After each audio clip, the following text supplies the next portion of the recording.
तो अगले टाइप का नाम है जब केवल पहले और आखिरी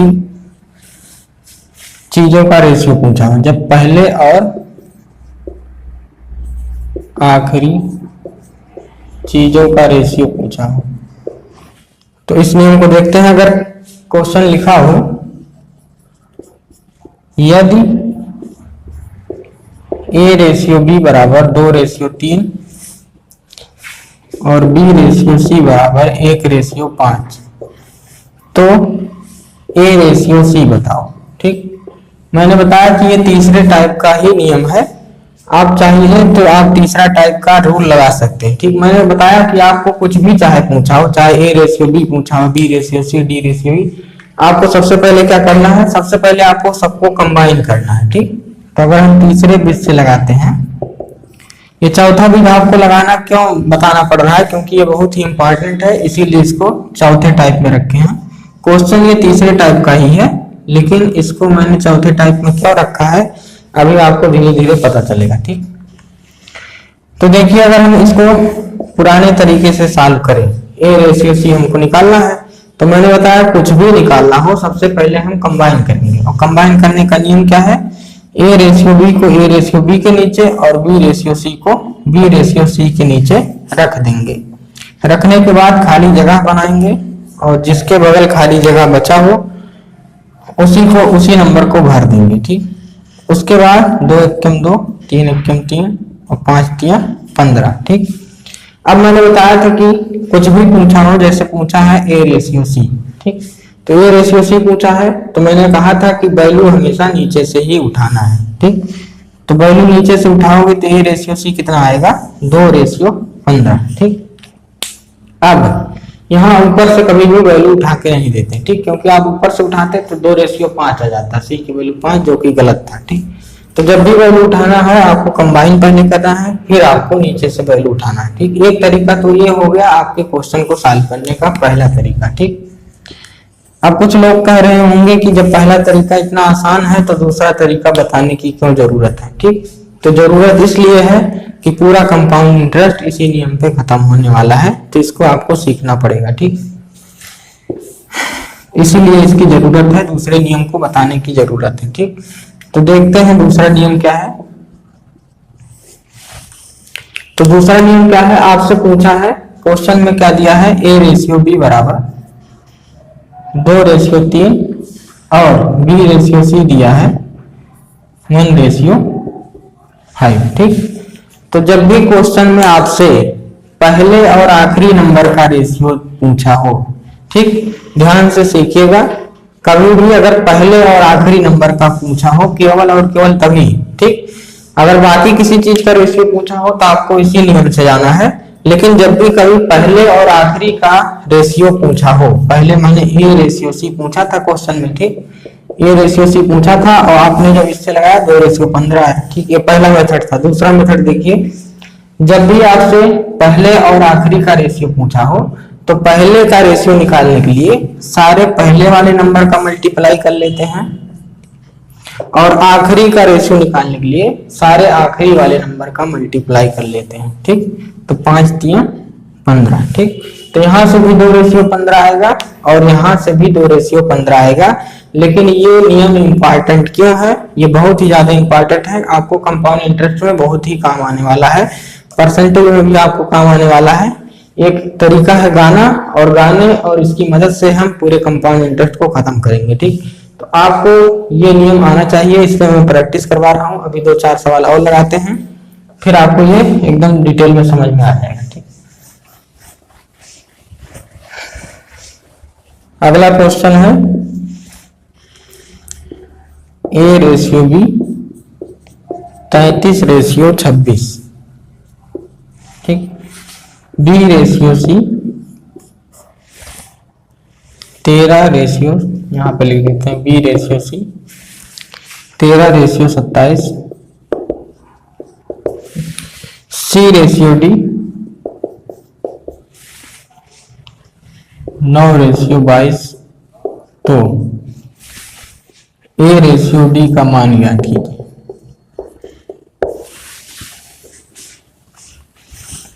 तो देखिए अगला सवाल क्या है, A ratio B 33:26, B ratio C 13:27, C ratio D 9:22 हो तो ए रेशियो डी का मान पूछा है। ठीक, तो ए रेशियो डी का मतलब सबसे पहला और सबसे आखिरी वाले का रेशियो पूछा हो। तो क्वेश्चन में जब भी आपसे कभी भी सबसे पहला और आखिरी का रेशियो पूछा हो तो आपको क्या करना है,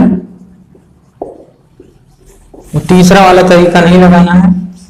लेकिन अगर आपसे क्वेश्चन में ये पूछा होता कि बी रेशियो डी बताओ तो आपको सबसे पहले A ratio B ratio D ratio C ratio D निकालना ही पड़ता, मतलब सबको कंबाइन करना पड़ता, फिर आपको नीचे से वैल्यू उठा करके बी रेशियो डी का मान बताना पड़ता। ठीक, लेकिन ये तब करते जब बाकी किसी चीज का रेशियो पूछा हो। अगर पहले और आखिरी को छोड़ करके बाकी किसी चीज का पूछा हो, जैसे अगर पूछा हो कि सी रेशियो डी बता दो या सी रेशियो ए बता दो, बी रेशियो डी बता दो, इस तरीके का अगर पूछा हो तो आपको सबसे पहले कंबाइन करना पड़ेगा, कंबाइन करने के बाद नीचे से आपको वैल्यू उठाना पड़ेगा। लेकिन अगर कभी भी पहले और आखिरी का रेशियो खाली पूछा हो ए रेशियो डी, ठीक, तो आपको कौन सा तरीका लगाना है, आपको सबको ऐसे लिख लेना है। ठीक, दूसरा मार्कर लेते हैं। तो जब भी कभी भी पहले और आखिरी का रेशियो पूछा हो तो हम सबको ऊपर नीचे सबको लिख लेते हैं। तो ये रेशियो भी क्या है 33:26, ठीक, बी रेशियो सी क्या है 13:27 और सी रेशियो डी क्या है 9:22। ठीक, तो सबको ऊपर नीचे लिख लेते हैं। अब हमसे क्या पूछा है, सबसे पहले वाला नंबर और सबसे आखिरी वाले नंबर का क्या पूछा है, रेशियो पूछा है। तो अगर कभी भी सबसे पहले और सबसे आखिरी नंबर का रेशियो पूछा हो तो सबसे पहला निकालने के लिए सारे पहले वाले नंबर का मल्टीप्लाई कर देते हैं और सबसे आखिरी वाला निकालने के लिए सारे आखिरी वाले नंबर का मल्टीप्लाई कर देते हैं। तो आप करते हैं मल्टीप्लाई 33 × 13 × 9 और यहाँ पे आएगा 26 × 27 × 22। ठीक, अब आप देखिए मैंने कहा कि रेशियो हमेशा काट पीट के लिखा जाता है, मतलब ये वाली चीज इससे कट सकती है। ठीक, रेशियो हमेशा काट पीट के लिखा जाएगा, तो जो चीज यहाँ पे कट रही हो और यहाँ पे कट रही काट देंगे। तो ये वाली चीज बेसिकली कौन सी है, लेफ्ट वाली साइड। ठीक, जो ये वाली चीज है ये कुल मिला के यही है और ये वाली चीज जो है ये कुल मिला के ये है।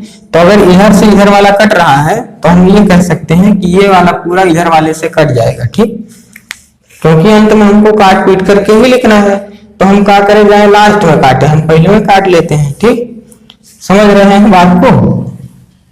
तो देखिए अगर तो मैंने कहा कि जब रेशियो को आखिरी में काटना ही है तो क्यों ना हम पहले में काट लें, लेफ्ट वालों को राइट वालों से काट दो।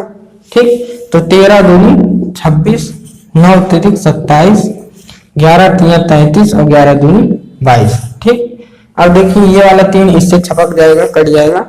ठीक, अब यहाँ पे क्या बचा है, कुछ नहीं बचा है, 1 बचा है और यहाँ 2 दूनी 4 बचा है। तो आंसर क्या आएगा 1:4। ठीक, ध्यान से सीखिए, मैंने कहा कि इनको मल्टीप्लाई करके यहाँ लिखते और इनको मल्टीप्लाई करके यहाँ लिखते, फिर इसको इससे काटते। तो जब हमको लास्ट में काटना ही है तो क्यों ना हम पहले में काट पीट के रखें। समझ में आ रहा है। ठीक, अगला सवाल करते हैं इसी पे। अगला सवाल है A ratio B 28:9, B ratio C 11:16, C ratio D 27:14, D ratio E 8:22 हो तो ए रेशियो ई, ए का मतलब पहला और ई का मतलब आखिरी। तो पहला और आखिरी का रेशियो पूछा है। तो जब भी कभी पहले और आखिरी का रेशियो पूछा हो तो आपको क्या करना है, सबको सीरियल वाइज लिख लेना है। ए रेशियो बी ऊपर नीचे लिख लेना है। ठीक, देहाती भाषा में कहे तो तर ऊपर लिख लेना है। ठीक, तो 11:16 और सी रेशियो डी क्या हो जाएगा 27:14 और डी रेशियो ई क्या हो जाएगा 8:22। ठीक, अब आपको पूछा क्या है, सबसे आखिरी, सबसे पहला और सबसे आखिरी का रेशियो पूछा है।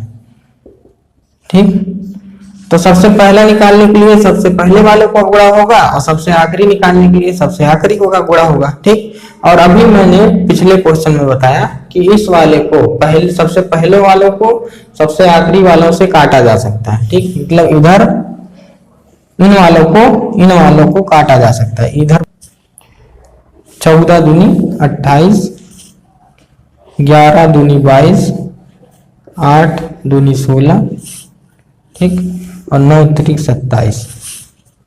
इस वाले 2 से ये वाला 2 कट जाएगा। ठीक, यहाँ भी 2 है तो यहाँ पे कुल मिला के क्या बचा है 3, और यहाँ पे इधर क्या बचा है, इधर 3 बचा है, इधर 2 बचा है। ठीक, तो ए रेशियो ही क्या आएगा 3:2 आएगा। बात इसके लिए तो ये आपको समझ में आ रहा होगा। एक आध सवाल और करते हैं। तो अगला सवाल क्या है, A ratio B 3:4, B ratio C 21:8, C ratio D 8:9 हो तो ए रेशियो डी बताओ। ए का मतलब पहला और डी का मतलब आखिरी, मतलब पहले और आखिरी का रेशियो पूछा हो तो जब भी कभी भी पहले और आखिरी का रेशियो पूछा हो तो क्या करते हैं, सीरियल वाइज सबको उतार लेते हैं। ए रेशियो बी को ऐसे उतार लेंगे, फिर बी रेशियो सी को 21:8 और सी रेशियो डी को 8:9 उतार लेंगे। उसके बाद आपसे क्वेश्चन में पूछा है ए रेशियो डी बताओ। ए रेशियो डी का मतलब पहला और आखिरी का रेशियो पूछा।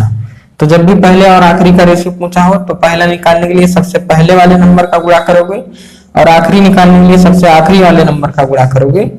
तो जब गुणा करोगे तो रेशियो को काट पीट कर लिखा जाएगा। तो जब नीचे काटना है तो पहले में काट दो, तो यहां से काटोगे तो 8 से 8 खत्म होगा, 3 त्रिका 9 और 3 सते 21। यहाँ पे 7 बचा और यहाँ पे 4 बचा, तो ए रेशियो डी क्या होगा 7:4। बात इज क्लियर। तो ये आपका आंसर हुआ 7:4। ठीक, अगले क्वेश्चन पे बढ़ते हैं। अगला क्वेश्चन है A ratio B 1:2, B ratio C 3:1, C ratio D 2:3 हो तो A ratio B ratio C ratio D का मान बताओ। ठीक, अब की बार पहला रेशियो आखिरी नहीं पूछा है तो आपको क्या करना पड़ेगा, वही पुराना जो तरीका मैंने बताया कि हमको निकालना है A ratio B ratio C ratio D. तो ए रेशियो बी को ए रेशियो बी के नीचे लिखते हैं, बी रेशियो सी को एक लाइन छोड़ के बी रेशियो सी के नीचे लिखेंगे, फिर सी रेशियो डी को एक लाइन छोड़ के सी रेशियो डी के नीचे लिखेंगे। लिखने के बाद हम जो भी खाली जगह है उसको बनाएंगे और खाली जगह बनाने के बाद जिस नंबर के बगल खाली जगह होगा उसी नंबर को भर देंगे। तो यहाँ ऐसे देखेंगे तो 2 के बगल ये 1 के बगल ये 3, ये 2 और ये 2, तो 3 एकम 3 दूनी 6, 3 6 12 और ये हो जाएगा 4 और ये हो जाएगा 6। ठीक, अब अगर काटेंगे हम तो 2 3 6, 2 6 12, 2 दूनी 4 और 2 3 6। ठीक, तो आपका आंसर क्या आएगा 3:6:2:3। ठीक, लेकिन अगर यहाँ क्वेश्चन में A ratio B ratio C ratio D ना पूछकर खाली खाली अगर आपसे ए रेशियो डी पूछा होता तो आपको इतना सारा करने की जरूरत नहीं पड़ती। आपको सीधे क्या करना था 1:2 लिखते, A ratio B 1:2, B ratio C थोड़ा इधर लिख दे, ए रेशियो बी क्या लिखते 3:1, बी रेशियो सी क्या लिखते, ये 1:2 है, ये 3:1 है और सी रेशियो डी क्या होता 2:3। ठीक, अगर आपसे क्वेश्चन में ये चीज ना पूछ करके ये चीज पूछी होती तो इतना करने की जरूरत नहीं थी। ठीक, आप कर सकते हैं अगर करना चाहें तो यहाँ से ए की वैल्यू उठाओगे तो 3 और यहाँ से ए की वैल्यू उठाओगे तो 3, तो ए रेशियो डी की वैल्यू कितनी आएगी 3:3। अगर यहाँ से क्वेश्चन देना चाहें क्वेश्चन का आंसर तो 1:1 आएगा। अब मैंने कहा कि जब भी आपसे पहले और आखिरी का रेशियो पूछा हो तो पहले वाले नंबर को आपस में गुणा कर लेते हैं और आखिरी वाले नंबर को गुणा कर लेते हैं। ठीक, अब यहाँ गुणा करके कुछ आएगा, यहाँ गुणा करके कुछ आएगा और ये आपस में अगर कट रहे हैं तो काटेंगे, तो चेक कर लो ऊपर ही, तो 3 से 3 खत्म, 2 से 2 खत्म, तो यहाँ 1 बचा और यहाँ भी 1 बचा, तो 1:1। ठीक, तो जब भी कभी भी आपसे पहले और आखिरी का रेशियो पूछा हो तो आपको इतना लंबा प्रोसेस नहीं करना है, सीधे सीधे आपको यही तरीका लगाना है। लेकिन बाई चांस अगर आपसे पहले और आखिरी का ना पूछ करके किन्हीं बीच का दो का पूछा हो, जैसे पूछ लिया हो B रेशियो D बताओ, तो ये पहला और आखिरी नहीं है, तो आपको यही प्रोसेस लगाना पड़ेगा। मुझे लगता है आपको ये वाला तीसरा चौथा टाइप समझ में आ गया होगा।